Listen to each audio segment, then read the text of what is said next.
বর্তমান সময়ে বিভিন্ন প্রান্তের যে যুদ্ধ চলতেছে বা যুদ্ধ পরিস্থিতি বিরাজ করতেছে, এই জিনিসটি থেকে স্পষ্ট যে পশ্চিমাদের সমরাস্ত্র ক্রয় করলে আসলে আমরা পুরোপুরিভাবে পশ্চিমাদের উপর নির্ভরশীল হয়ে পড়বো এবং যুদ্ধকালীন পরিস্থিতিতে তাদের প্রয়োজনে তারা প্রথমে আমাদের সাথে সম্পর্ক ছেদ করতে পারে, একই সাথে আমাদেরকে স্যাক্রিফাইস পর্যন্ত করে দিতে পারে। তো এই জিনিসটি খুবই গুরুত্বপূর্ণ বর্তমান সময়ে যে একটি দেশ নিজস্ব নিরাপত্তার জন্য শুধুমাত্র তাদের উপর নির্ভরশীল থাকে বা তাদের নিজস্ব উৎপাদিত সমরাস্ত্রের উপর নির্ভরশীল থাকে গুরুত্বপূর্ণ।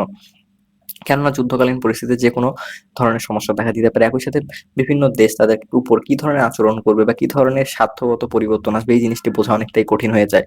বর্তমান সময়ে যদি আপনার ভ্যালু না থাকে তাহলে সেক্ষেত্রে যেকোনো দেশ তাদের স্বার্থ অনুযায়ী আপনাকে পুরোপুরিভাবে ত্যাগ করতে পারে। তাই এই ধরনের জিওপলিটিক্স এর একটা এক্সট্রিম সিচুয়েশন এর ক্ষেত্রে পাকিস্তান এবং ইন্ডিয়ার যুদ্ধ, অন্যদিকে যে আমরা মধ্যপ্রাচ্যে যুদ্ধ দেখতেছি, এই যুদ্ধগুলো থেকে আমরা এটা অনুমান করতে পারি যে বর্তমান সময়ে বাংলাদেশের উচিত হবে যে এগুলো থেকে শিক্ষা নেওয়ার মাধ্যমে খুব দ্রুত নিজস্ব একটি সমরাস্ত্র শিল্পকে খুব শক্তিশালীভাবে গড়ে তুলতে হবে এবং পশ্চিমাদের সমরাস্ত্র ক্রয় করার ব্যাপারে অনেকটা সাবধানতা অবলম্বন করতে হবে।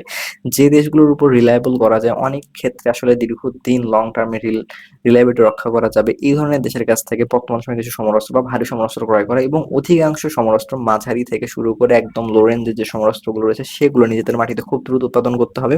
একই সাথে ভবিষ্যতে চেষ্টা করতে হবে জেট ইঞ্জিন থেকে শুরু করে রকেট ইঞ্জিন বা অন্যান্য বড় বড় শক্তিশালী যে সমরাস্ত্র রয়েছে সাবমেরিনের মতো, এগুলো আসলে নিজেদের মাটিতে তৈরি করা।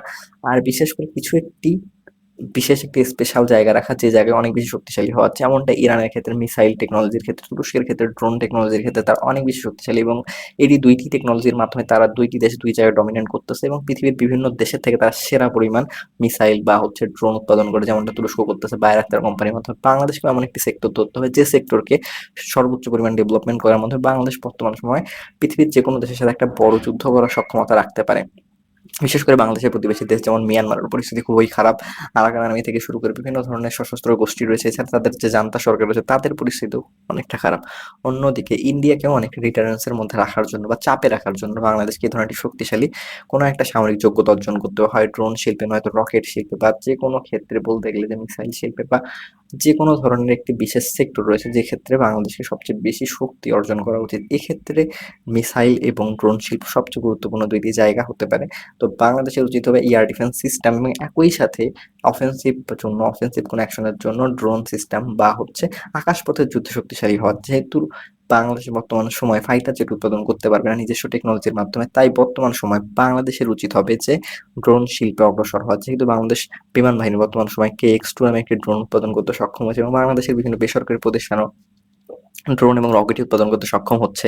তাই এগুলোকে দ্রুত কাজে লাগানোর মতো বেসরকারি ইন্ডাস্ট্রিগুলোকে আরো বেশি ডেভেলপ করতে হবে, যাতে করে বাংলাদেশকে কোনোভাবেই এই দুইটি প্রযুক্তির ক্ষেত্রে বিশেষ করে রকেট এবং ড্রোন বাহিরের উপর নির্ভরশীল থাকতে না হয়।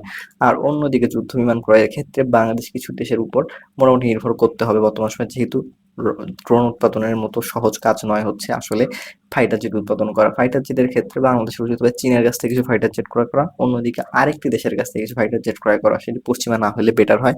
চীনের কাছে যদি ফাইটার জেট জেটেন্সি ক্রয় করতে পারে তাহলে অন্য ফাইটার জেট আসলে তুরস্ক বা অন্য কোনো দেশ, তৃতীয় পক্ষের কোনো দেশ যেমন সুইডেনের মতো দেশের কাছ থেকে ক্রয় করা যেতে পারে। আর ফাইটার জেটের অপশন যেহেতু খুবই কম, রাশিয়ার কাছ থেকে ক্রয় করা যেতে পারে। রাশিয়া এবং চীন এই দুইটি মিক্সচার করে ক্রয় করলো, যেহেতু রাশিয়া বাংলাদেশ অনেকটা রিলায়েবল পার্টনার দীর্ঘদিন ধরে, তাই এক্ষেত্রে রাশিয়া চীন কম্বিনেশন ভালো হতে পারে। বা চীনের সাথে ক্রয় করলে আপাতত মোটামুটি চীনের কাছ থেকে ক্রয় করার মাধ্যমে জেটেন্সি ক্রয় করার মাধ্যমে কাজ চালানো যেতে পারে। আর অন্যদিকে তুরস্কের যখন পঞ্চম প্রজন্মের ফাইটার জেট সার্ভিসে চলে আসবে তখন এই ধরনের ফাইটার জেট ক্রয় করতে পারে বাংলাদেশ ভবিষ্যতে। তো এই জিনিসটি বর্তমান সময় খুবই গুরুত্বপূর্ণ বাংলাদেশের দুইটি সেক্টরকে খুব বেশি ডেভেলপ করা, যাতে করে ভবিষ্যতে কোনো যুদ্ধ বা যুদ্ধকালীন পরিস্থিতিতে কোনো দেশের উপর নির্ভরশীল না থাকতে হয়। কেননা বর্তমান সময়ে এই প্রেক্ষাপট থেকে এই জিনিসটা স্পষ্ট যে যুদ্ধকালীন পরিস্থিতিতে যে কোনো সমস্যা দেখা দিতে পারে, নিজস্ব শক্তি নিজস্বভাবে অর্জন করতে হবে এবং অন্য কোনো দেশের উপর নির্ভরশীল থাকা যাবে না। যেহেতু পৃথিবীতে অধিকাংশ যুদ্ধ আসলে খুব বেশি আকারে বৃদ্ধি পাচ্ছে, তাই ভবিষ্যতে এই যুদ্ধের কমপ্লেক্সিটি আরো বেশি বৃদ্ধি পেতে পারে এবং অন্যান্য দেশকে কিভাবে চাপ প্রয়োগ করতে যাবে বা কিভাবে কোন দেশের উপর যুদ্ধ পরিস্থিতি চাপিয়ে দেওয়া হবে সেই জিনিসটি আসলে খুবই কঠিন। যেহেতু দক্ষিণ এশিয়া বা দক্ষিণ পূর্ব এশিয়া বর্তমানে খুবই গুরুত্বপূর্ণ হয়ে দাঁড়িয়েছে চীনের কারণে যুক্তরাষ্ট্রের কাছে, তাই এই সময় যুদ্ধ হওয়া বা এইদিকে যুদ্ধ হওয়া অনেকটাই স্বাভাবিক একটা পরিস্থিতি তৈরি করতে পারে। তাই বাংলাদেশকে যুদ্ধের জন্য প্রস্তুতি নিতে হবে, নিজস্ব ডিফেন্স ইন্ডাস্ট্রি গড়ে তোলার ব্যাপারে খুবই দ্রুত মনোযোগী হতে হবে। এই ব্যাপারে আপনাদের গুরুত্বপূর্ণ মতামত জানাতে পারেন কমেন্ট বক্সে। আর কোন বিষয়ে ভিডিও চান তাও জানাতে পারেন কমেন্ট বক্সে। দেখা হবে অন্য কোনো আলোচনার সময়। বাই।